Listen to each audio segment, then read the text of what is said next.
Today, I am speaking with Shantavia and Maurice Moore. Their biggest obstacle is too much money being paid in taxes, not knowing how to understand the tax code and monetize their family's financial wealth. Maurice has had his business probably for the last, 7 or 8 years? About 7 or 8 years. I am just now venturing out this year to have my own. When you have two home-based businesses, how formal do the businesses need to be? So do we need to actually apply for LLC, sole proprietorship? Do we need to do all of those documents with the state in order to formalize? So what I would say is you'll have a consultation with attorney Michelle Miller or a consultation with attorney Serena Williams, and you will develop the best structure for you.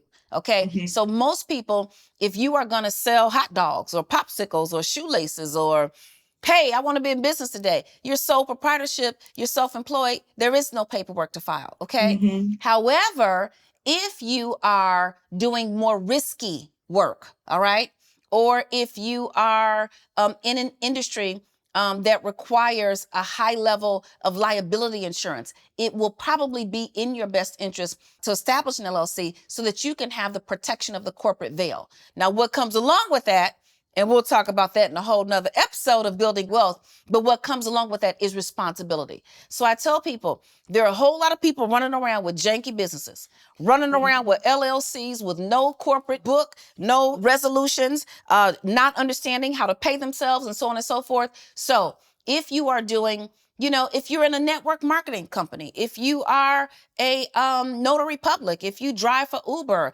if you work for yourself independently, you're tutoring, teaching, training, or what have you, those are usually sole proprietorships that do not require any extra paperwork filing, okay?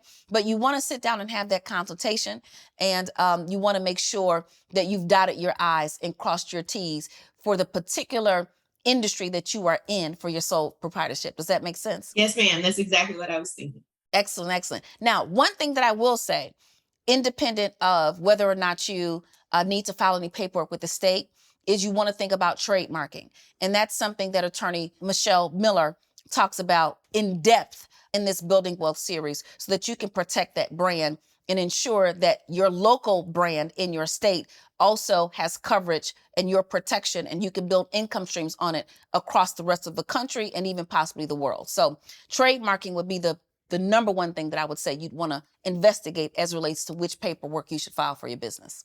Thank you. These are great questions. Oh, I love y'all so much. I love good questions. I really do. We love you. Thank you. Thank you so much. You know what good questions mean? It means that you're listening and you're applying. And because this is way too much to learn in one, a session, that's why living your life like a business it's an education. So that's why at New Wealth University, we have about a 2 to 3 year curriculum. And even then, now you've elevated your life to whom much is given, much is required. So when you get more knowledge, now you have more to take care of. I used to think that the closer I got to financial freedom and the closer I got to living out my dream, I thought life would be easier. But no, it got more difficult to manage. It was like, now I got to look at this, I got to look at that. But the truth is, you've been blessed with the wisdom to take care of those things, and God is not going to lead you astray. So I'm excited for you all. And I want you to check your emails in a couple days because I have a full-blown analysis for you. Mr. Moore, you are not going to feel bamboozled for too much longer, okay? Thank you so much. I wanted to know, what is the most common tax deductions that we should be using, but we're not? The most common tax deductions are usually the things that you are using every single day, like your cell phone, your car, when you drive your car for business, your rent and or your mortgage, meals. Huge meals are a huge tax deduction that we're missing. Trips, transportation. Those are the most common tax deductions. Mileage being a huge one because most of us have to drive someplace. So this is what the IRS says about businesses. Number one, businesses are the engine of the economy. A car without a business cannot drive, and an economy without a business cannot thrive. So in order to stimulate the economy, the IRS, the U.S. government, rewards businesses. One of the rewards that you get that employees do not get is every time you leave your home, if you have a home-based business and you leave your home and you get in that car, you go to the post office for business. You drive to a restaurant to have a meal to discuss business with a business partner. Now, let me just be clear. If you two leave the house together and go to a restaurant by yourself, that is not a tax write-off. The IRS is not underwriting date nights, okay? Everybody's like, well, I'm in business. No, the IRS is not underwriting date nights. You'd have to meet another couple there or someone else there, a third party, whom with you are doing business, okay? If you drive your car as a sole proprietor or a home-based business owner, you get tax write-offs. But if you just are working from home and you work for another company, and let's say during the pandemic, lots of people had to work from home, that is not a home-based business. You still have a W-2 employer. And when it's time to go back to work, when I used to work at the bank downtown, I had to drive 40 miles every day. If I drive to the bank, the IRS says, too bad. You just used your car. It's going to have wear and tear. Oh, well.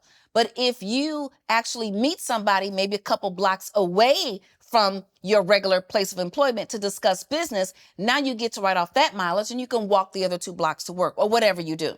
So those are the common tax deductions: mileage, meals, cell phone, travel, and household expenses. I have a question. So currently we have a family checking account and with a associated debit card.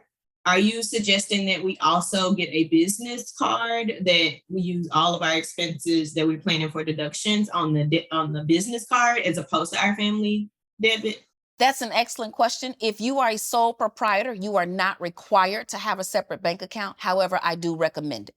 So if you're a sole proprietor operating under your name, you don't have any LLC, corporation, S-corp paperwork, you're not required to have a separate account.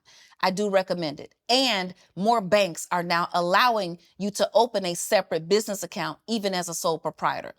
If you have an LLC or corporation, an S-corp, or any kind of formal corporation or business, then yes, you must have a separate bank account and you want to conduct all of the activity from that account. Yes. I have a question about the business lunch or business dinner. If I hire my spouse to my business and we go to dinner and talk about business, would that be considered a tax write-off? No. Let me repeat. The IRS is not underwriting date nights. Every married couple in America would have a home-based business. No. So that is the one area that's not a tax write-off. However, when I took my whole family to Disney World, and my husband works for the business, the kids work for the business, and I went to Disney World for my sorority convention. And at the sorority convention, I did workshops and presentations. My husband hauled books from the car to the convention center. My daughters set up the booth. They ran the sales. They collected the money. They reconciled the reports, all of those things. The whole family was working for the business, but I also had third parties there. First of all, I had thousands of sorors. I had other public people, and then I had business partners that I met with. So you have to have at least one third party if you are doing a business with a family member in order for it to be a tax deduction, okay? We could do this for 2 years and I still wouldn't get through all the tax deductions. I'm so happy for you all. You all will receive the Platinum Kit, which includes, amongst other things, get your money back tax deductions you've never known about. So I'm excited for you. Thank you all so much for allowing me to be a part of your journey. Thank you. Thank you.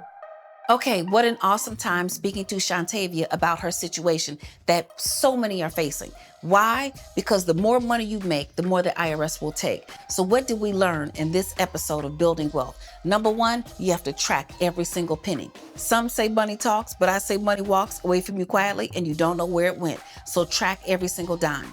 The next thing that we learn is that you can now take those dollars that you are tracking and you can spend them, but you can learn how to get your money back. If you have a proper business and you are living your life like a business, you are able to maximize your tax deductions, all with the permission of the IRS.